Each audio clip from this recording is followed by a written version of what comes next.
Hi everyone, welcome back to my channel. I'm Shamira Benson, one part of Team Benson, and we are back in the kitchen and trying to figure out some start situation. So I just put together a video for you guys of everything that I have going on. We're restocking the pantry and trying to get the garden going for the fall. So let's get to it.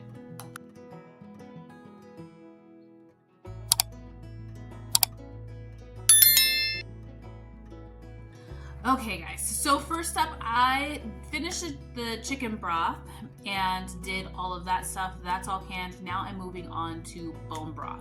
So the beef bone broth. So the beef bone broth also gives me another product. It gives me tallow. So you guys are gonna see that in the clips that I just filmed and show you guys just how I get the tallow off of the bone broth and how I make it all at one time. I get the tallow from my bones versus you can also get it from just cooking the fat as well, but I don't have a bunch of fat, I have bones left. And the tallow still form at the top of them if you just boil it all together and make your broth all together and then strain it and do all that jazz. So I'm gonna show you guys what I did, but before I'm gonna give you guys some quick updates on some of the fermentation projects that I have going on. Well, one of the fermentation projects I have going on, and then also the black lime project. Now, I was so worried because I thought that this was all the preserved lemons that I had left, and for me to make preserved lemons, it takes years. Like, I like that flavor to develop over at least like a year to 2 years before I even start using them. These ones are from 2021, 22, somewhere around there.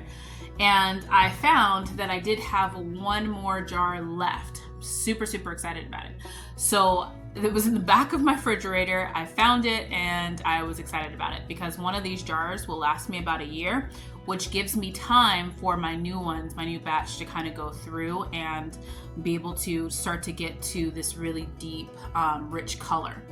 Right now they look like this. And since I have these like little toppers like this, I don't have to burp them. But as you can see, they're starting to ferment. You can see little bubbles. They're starting to ferment in there and they're not changing colors. That takes a while for that to happen, for the color change to happen. It takes about a couple of months for them to ferment and do that. All we did was take salt and squish these down in their own juices. So it's literally just salt and lemons to make these fermented lemons. But when they get to be this color and this nice dark fermented like greatness, it is going to make the best soup and Moroccan fish that you would ever want to have. So it's definitely a project of love, but it's worth it. All right, let me show you guys with the bone broth and all that kind of experience and fun stuff. Okay guys, so we were making some beef broth, and I also can get a 2-for-1 by making tallow, because the tallow is at the top. So this right here is hard as a rock, and then underneath it is the beef broth. So what I'm gonna do is I'm gonna scrape this tallow off, and I'm gonna wash the tallow until I can get it completely clean, and then I'm going to can the bone broth that's underneath here.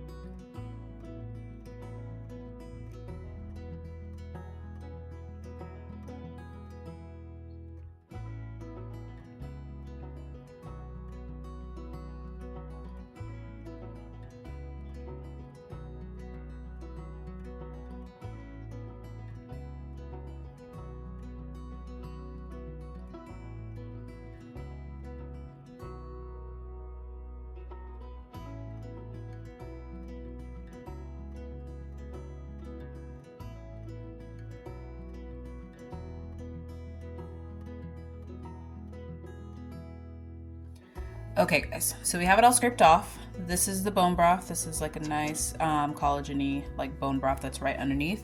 So we're gonna warm this up so that then we can separate any of the lasting fat and like kind of just like gunk off of it in order to can that. So we'll run that through just a strainer. And then this is the tallow. So all I did is I added water to this. I'm gonna heat it up and then I'm gonna cool it down. So heat it up, cool it down, heat it up, cool it down until we get all of the like impurities off of it and kind of like that beefy smell off of it too. So you'll be able to scrape, we'll be able to scrape the bottom just off of like once like the water is at the bottom and then like the solids are at the top and they're kind of back like this. We'll just scrape the bottom and continue to do that as we wash our tallow to get a nice clear product. Okay guys, so make sure that you're not like boiling this. You just want to melt the tallow because you want to be able to separate the gunkiness from the actual tallow that you want to have. So this one started to get a little crazy, so I turned it off and pulled it off the heat. And then I'm just gonna let this cool down completely. I'll even, once the pot isn't hot, I'll put it in the refrigerator. So then that way it gets nice and solid pretty quickly. And then I will scrape off the bottom and throw out the water that's at the bottom. Now, a lot of times too, like whatever the gunk is will settle down at the bottom of the water because it doesn't have like the jelliness that this one once had. So this is starting to heat up. I'm gonna get it nice and hot so that then I can get it all canned. All right, I'll see you guys when this is canned and this is washed. Okay guys, so the bone broth has turned out amazing and it's all sealed. Everything's good there. I'm just gonna label these, get these in the refrigerator.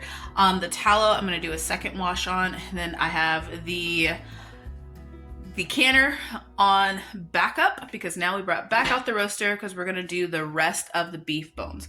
We're just gonna try and go ahead, push through and get all of the beef bones done. I am going to go to the AZ worm farm and see if we can get some compost because we wanna get some compost for that back, a couple beds in the back that we need to get like some fresh, like good compost in so it can start growing.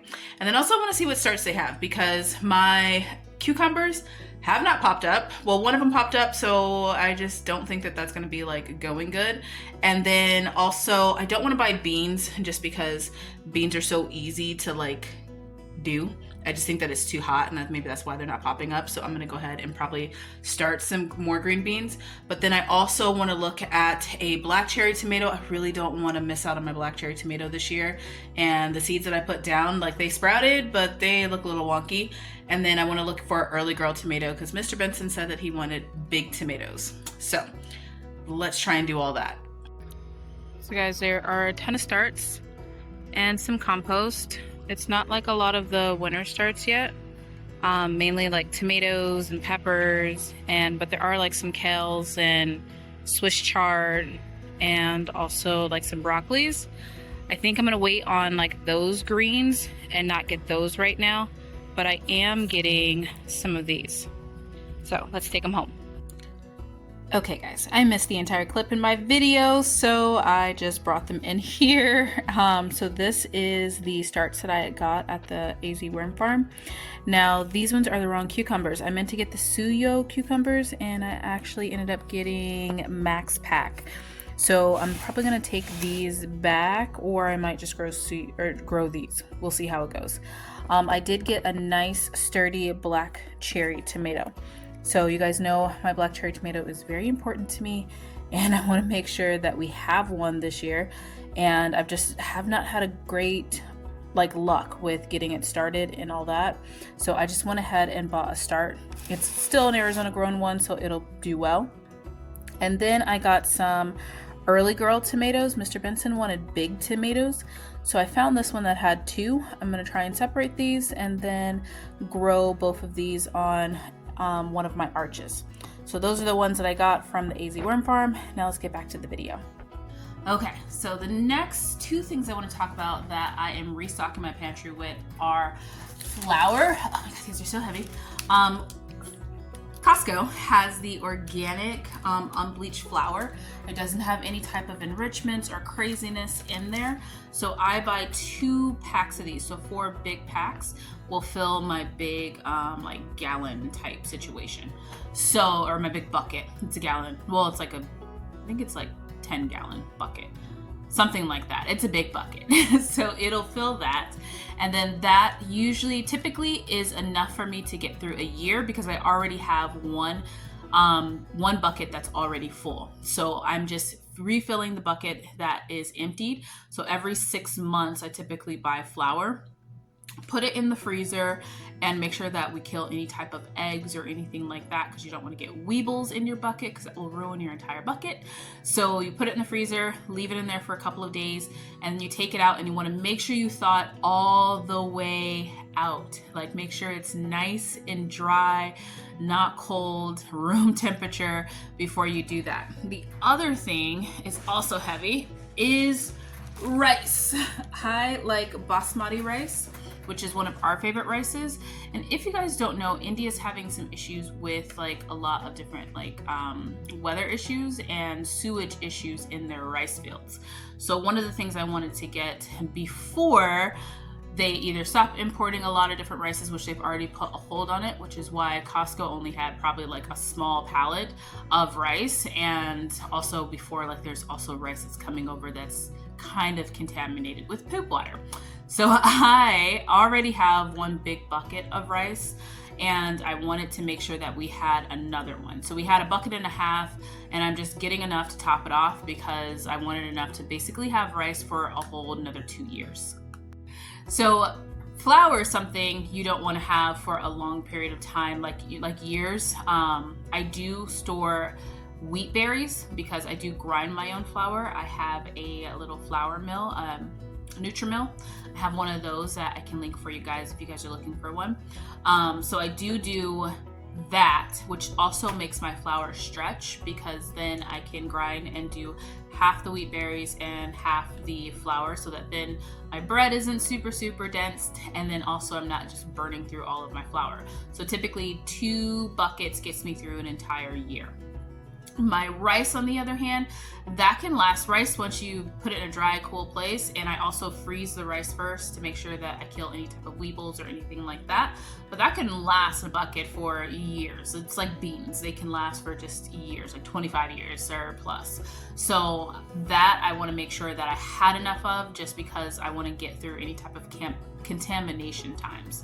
So that's what I've got going on so far in the kitchen. I'm going to show you guys the tallow at the very end if I get it done. I'm giving it one more wash, and then I have to like go through and put it back in the refrigerator so that then it can kind of solidify.